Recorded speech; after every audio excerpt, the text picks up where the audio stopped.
YouTube ప్రేక్షకులకు వీక్షకులందరికీ కూడా నమస్కారం. కార్యక్రమాన్ని ప్రారంభించేటువంటి ముందు చక్కటి శ్లోకంతో కార్యక్రమాన్ని ప్రారంభం చేసుకుందాం. శ్రీ విద్యాం జగదాం ధాత్రీం దుర్గస్తుతిలయేశ్వరీం నమామి లలితానిత్యం మహాత్రిపుర సుందరీం చతుర్భుజే చంద్రకళావతాం తే కుచున్నతే కుంకుమాలాకశోనాం పుండ్రక్షుభాషాం కుశపుష్పవానాం హస్తే నమస్తే జగతే కపాదః జ్ఞానానందమయం దేవం నిర్మలాస్ఫటికాకృతిం ఆధారం సర్వజ్ఞానాం హయగ్రీవముపాస్మే. జై శ్రీమన్నారాయణ.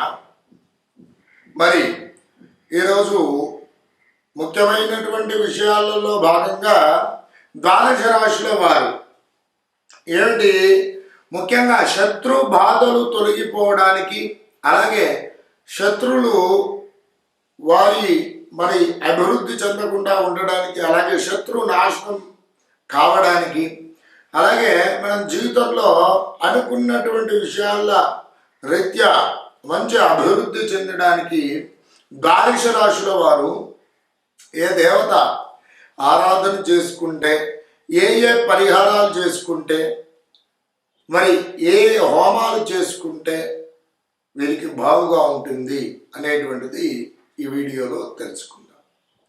వృశ్చిక రాశి వారు ఎవరైతే ఉన్నారో వారు శత్రువులపై విజయం సాధించడానికి, శత్రు బాధలు తొలగిపోవడానికై, అలాగే అనుకున్నటువంటి పనులలో దిగ్విజయం సాధించడానికి, మంచి అభివృద్ధిలోనికి రావడానికై పరిహారాలు ఏమిటి, ఏ దేవత ఆరాధన చేసుకుంటే బాగుగా ఉంటుంది, అలాగే హోమములు ఏమి చేసుకుంటే వీరికి బాగా ఉపకరిస్తాయి అనేటువంటివి ఈ వీడియోలో తెలుసుకుందాం. మరి వృశ్చిక రాశి వారు ఏ నక్షత్రాల వారు అవుతున్నారయ్యా అంటే, విశాఖ నక్షత్రం 4వ పాదము, అలాగే అనురాధ నక్షత్రం 1, 2, 3, 4 పాదములు, జ్యేష్ఠ నక్షత్రము 1, 2, 3, 4 పాదంలో వారు కలిసి వృశ్చిక రాశి వారు అవుతున్నారు. ఈ వృశ్చిక రాశి వారి యొక్క జాతక లక్షణాదులు ఏ విధంగా ఉన్నాయి అని కనుక చూసుకున్నట్లయితే, ఈ రాశివారు వేద బ్రాహ్మణులను, సాధు సత్పురుషులను పూజించేటువంటి వారు, వీరు విశాలముకు వక్షస్థలం కలిగినటువంటి వారు, స్థూలమైనటువంటి తొడలు కలిగినటువంటి వారు, బలమైనటువంటి మోకాళ్ళు కలిగినటువంటి వారు, తల్లిదండ్రులను గురువులను విడిచిపెట్టని వారు, అలాగే బాల్యమందు అనారోగ్యపరులుగా ఉంటారు, రాజకీయ నాయకులతో విశేషమైనటువంటి పరిచయాలు కలిగినటువంటి వ్యక్తులుగా ఉంటారు, శీఘ్రమైనటువంటి కోపం ఉంటుంది, కోపం ఆధిక్యం ఎక్కువగా ఉంటుంది, అలాగే రహస్య స్థానంలో పుట్టుమచ్చలు కలిగినటువంటి వారు, అలాగే మంచి పేరు ప్రఖ్యాతులు బాగుగా సంపాదిస్తారు, అలాగే వీరి యొక్క మాటలు చాలా కఠినంగా అనిపించడానికి అవకాశాలు ఎక్కువగా ఉంటాయి, అలాగే వీరు కార్యశూరులుగా ఉంటారు. ఒక పని అనుకున్నారంటే తప్పకుండా దాన్ని దిగ్విజయం చేయడానికి అవకాశాలు అనేటువంటివి ఎక్కువగా ఉంటుంది. అలాగే వీరితో వైరం అంతగా శ్రేయస్కరం కాదు అని చెప్పి ముఖ్యంగా చెప్పుకోవచ్చును.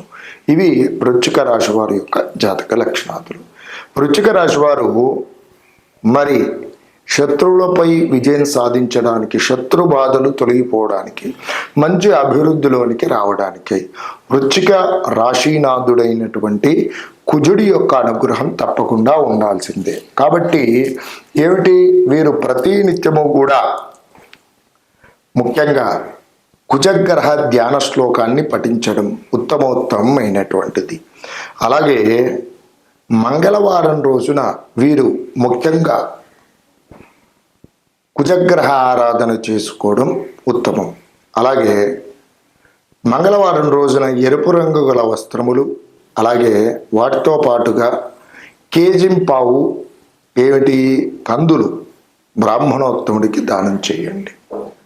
అలాగే అదే రోజున విశేషంగా అక్కడ దేవాలయ ప్రాంగణంలో కానివ్వండి, మీ దగ్గర ప్రాంతంలో ఉన్నటువంటి అనాథ పిల్లలు, పేద వృద్ధులు కానివ్వండి, అలాగే బ్రాహ్మణులు కానివ్వండి, పిల్లలు కానివ్వండి, వారికి విశేషంగా ఎరుపు రంగు గల వస్త్రాలు దానం చేయండి, ఎరుపు రంగు గల పండ్లు ఫలములు దానం చేయండి. తగుపూర్వకంగా మీకున్నటువంటి క్షుద్బాధలు కానివ్వండి, అలాగే శత్రువులపై తప్పకుండా విజయం సాధిస్తారు, మంచి అభివృద్ధి పదంలోనికి వస్తారు. ఈ విధంగా చేసుకున్నట్లయితే యోగకారకమైనటువంటి ఫలితాలను పొందుతారు.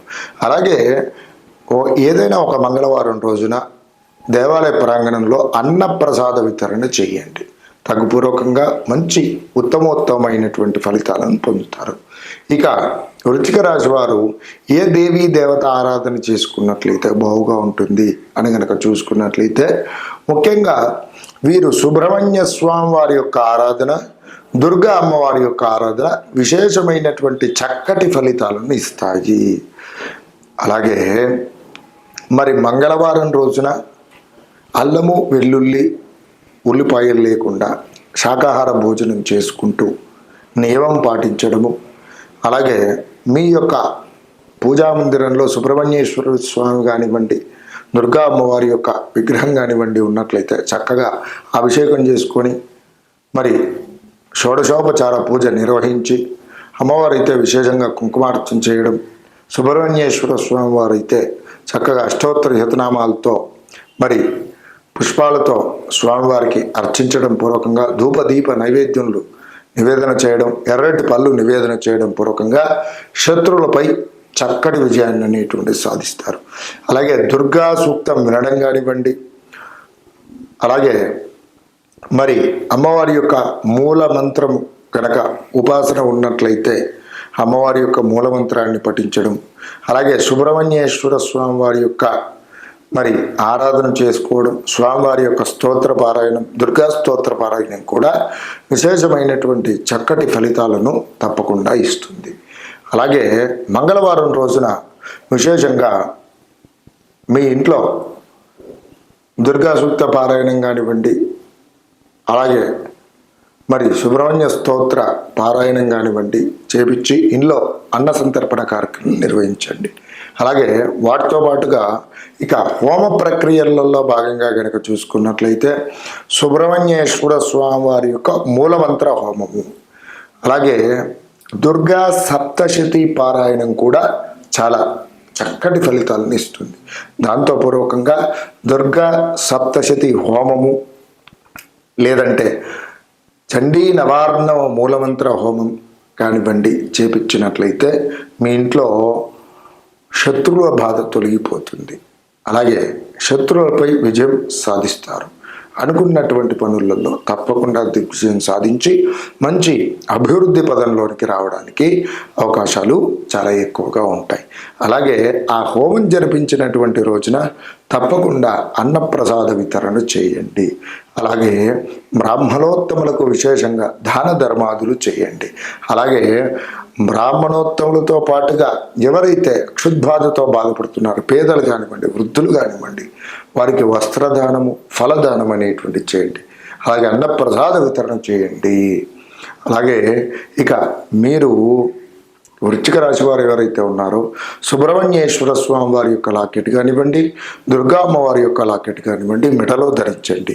లేని పక్షంలో ఉంగరపూర్వకంగా కూడా ధరించవచ్చును. ఈ విధంగా చేసుకున్నట్లయితే చక్కటి ఉత్తమోత్తమైనటువంటి ఫలితాలను తప్పకుండా అనుభవిస్తారు. వాటితో పూర్వకంగా ఈ వృశ్చిక రాశి వారు ప్రతినిత్యము కూడా పఠించవలసినటువంటి నామజపం గనక చూసుకున్నట్లయితే ఓం నారాయణాయ నారసింహాయ నమః అనేటువంటి నామాన్ని ప్రతినిత్యము కూడా 27 సార్లు ఉచ్చరించండి. ఉత్తమోత్తమైనటువంటి ఫలితాలను పొందండి. నమస్కారం.